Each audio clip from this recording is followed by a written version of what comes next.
Hello student, welcome to Nishan's classes online tutorial. Hello student, this is Naveen Barodia, biology faculty of Nishan's classes Kota Rajasthan. Last lecture में हमने digestive glands की study की थी, जो कि 3 प्रकार की होती है, लार ग्रंथियां, यकृत और अग्नाशय। उसमें से लार ग्रंथियों की हम लोग स्टडी कर चुके हैं। आज हम दूसरी डाइजेस्टिव ग्लैंड्स यानी पाचन ग्रंथि का अध्ययन करेंगे, जो है लीवर या यकृत। लीवर या यकृत, लीवर या यकृत जो है वो केवल वर्टिब्रेट्स में ही पाया जाता है। वर्टिब्रेट्स यानी कि जो कशेरुकी होते हैं उन्हीं के अंदर लीवर पाया जाता है, और यह सबसे बड़ी अंतःस्रावी ग्रंथि होती है। इसकी उत्पत्ति भ्रूणीय एक्टोडर्म से होती है, और यह वेट यानी कि वजन में लगभग 1.5 किलो यानी 1.5 केजी तक होती है। लीवर जो होता है उसकी साइज जो है वो एज के अकॉर्डिंग डिफरेंट होती है, इसलिए यहां पर मैं साइज को मेंशन नहीं कर रहा हूं। लेकिन नॉर्मली एडल्ट की बात की जाए, वयस्क की, तो यहां पर 22 सेंटीमीटर लंबा और 15 सेंटीमीटर चौड़ा तक यकृत होता है मेल के अंदर। फीमेल में 1-2 सेंटीमीटर छोटा होगा, यानी कि मेल के अंदर यकृत की साइज हमेशा बड़ी और फीमेल के अंदर छोटी होती है। यहां पर एक चीज और ध्यान देना कि जो लीवर या यकृत होता है वो 2 भागों में बटा होता है, 2 मेजर लोब और 2 स्मॉलर लोब के अंदर। 2 जो मेजर लोब होते हैं वो होते हैं राइट लीवर लोब और लेफ्ट लीवर लोब, यानी कि दायां यकृत पाली और बाईं यकृत पाली। ये 2 मेजर लोब होते हैं, इनको डायग्राम में देखेंगे अभी हम लोग। और 2 स्मॉलर लोब होते हैं, यानी कि सूक्ष्म पालियां जो होते हैं क्वाड्रेट और कोडेट, 2 प्रकार के होते हैं। आइए डायग्राम में देखते हैं। ये देखिए डायग्राम में यहाँ पर साफ नजर आ रहा है कि यहाँ पर जो यकृत होता है वो 2 लोबों में बटा होता है, 2 मेजर और 2 माइनर। 2 मेजर लोब जो होते हैं वो 2 भागों में बटे होते हैं। लेफ्ट लोब यानी कि बायां यकृत पाली जो छोटी होती है और दाईं यकृत पाली जो बड़ी होती है। ये 2 मेजर लोब है होते हैं। उसके अलावा 2 माइनर लोब होते हैं, जो मैंने बोले थे क्वाड्रेट और कोडेट। ये देखिए यहाँ पर दूसरा डायग्राम देखते हैं जो लोब के नीचे से लिया हुआ है, अच्छे से दिख जाएगा। यहाँ पर 2 माइनर लोब होते हैं, जो तो एक तो होता है छोटा कोडेट लोब यानी कि कोडेट पाली, और एक होती है क्वाड्रेट लोब यानी क्वाड्रेट पाली। एक्चुअली में जो 2 माइनर लोब होते हैं ना, वो 2 मेजर लोब के जो बड़ा वाला भाग था, यानी कि राइट लीवर लोब जो होता है उसी के भाग होते हैं ये दोनों, कोडेट लोब और क्वाड्रेट लोब। ये देखिए जो क्वाड्रेट लोब होता है, क्वाड्रेट पाली जो होती है, इसके पास में ही पित्ताशय जो है यानी कि गॉल ब्लेडर वो जुड़ा होता है। गॉल ब्लेडर के अंदर पित्त रस यानी कि बाइल यहां पर इसमें भरा होता है, जिसकी मिनिमम वॉल्यूम या क्वांटिटी जो होती है वो होती है 30 से 50 ml तक पित्त रस इसके अंदर भरा होता है। दूसरा भाग जो है, दूसरा माइनर लोब जो था कोडेट लोब, जो कि यहाँ पर मेजर लोब जो है राइट लोब जो है, ये रहा राइट लोब ऑफ लीवर, इसी के भाग है दोनों। यहाँ पर ये वाला हो चुका है। दूसरा भाग है कोडेट लोब, जिसके पार्श्व में क्या जुड़ी होती है, इंफीरियर वेना केवा यानी कि निम्न यकृत महाशिरा।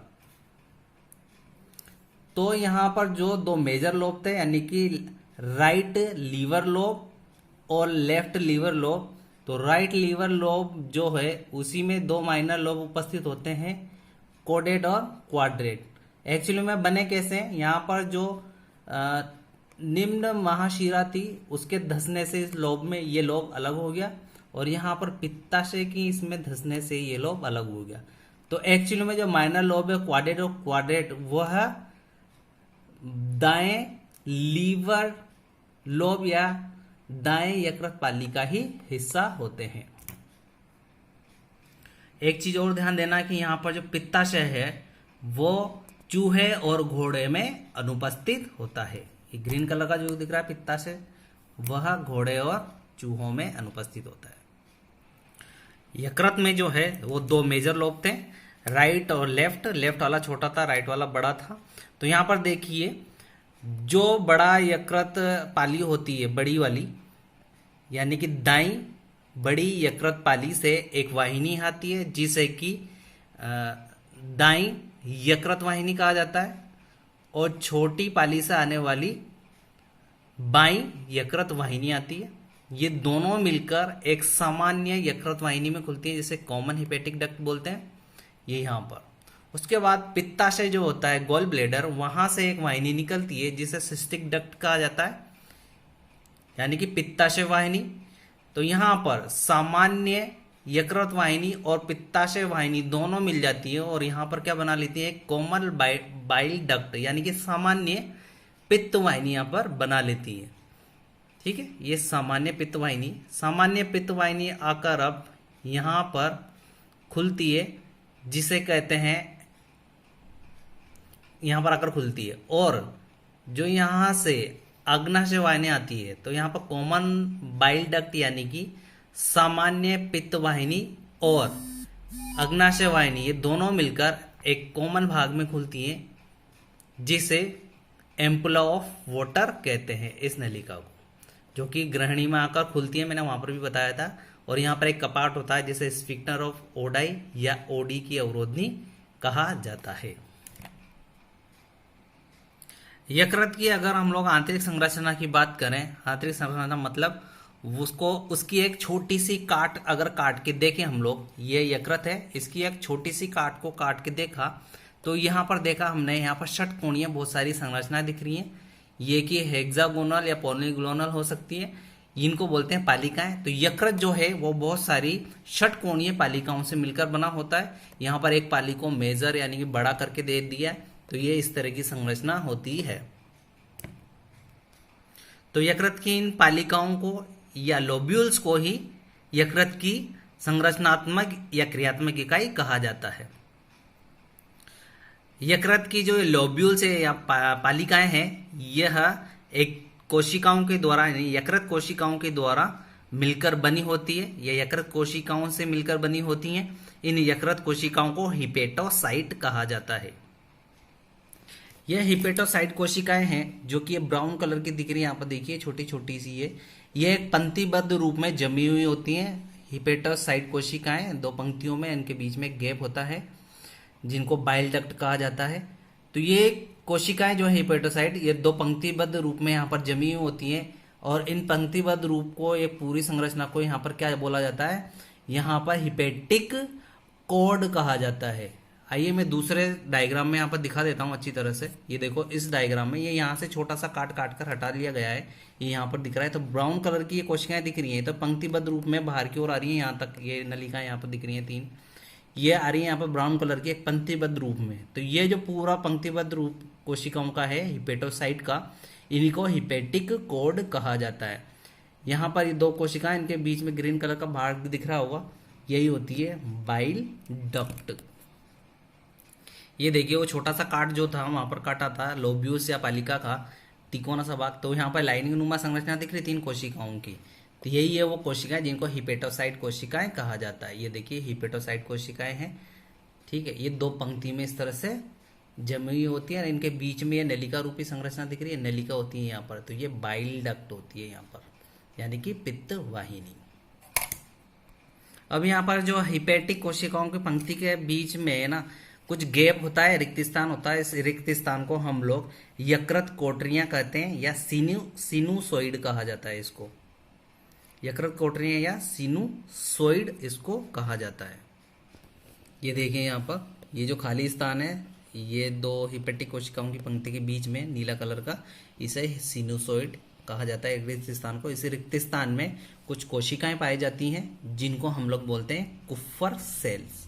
ये देख ली, ये भक्षकाणु कोशिकाएं होती हैं, ये कुफ्फर सेल कहा जाता है इन्हें। ये येलो कलर की दिख रही, ये जो कुप्पर सेल है इन्हें महाभक्षकाणु कोशिकाएं भी कहा जाता है, क्योंकि यह भोजन के साथ आने वाले कीटाणु को क्या करती है, उनका भक्षण करती है या उनको मारकर विघटित कर दिया जाता है।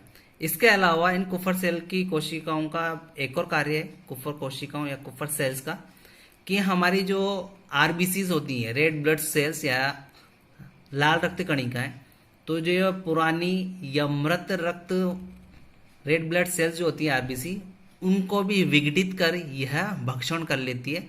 यानी कि रक्त में उपस्थित जो ओल्ड या पुरानी आरबीसी या मृत आरबीसी होती हैं, उनका भी ये भक्षण कर लेती है और रक्त को साफ रखने का कार्य करती है।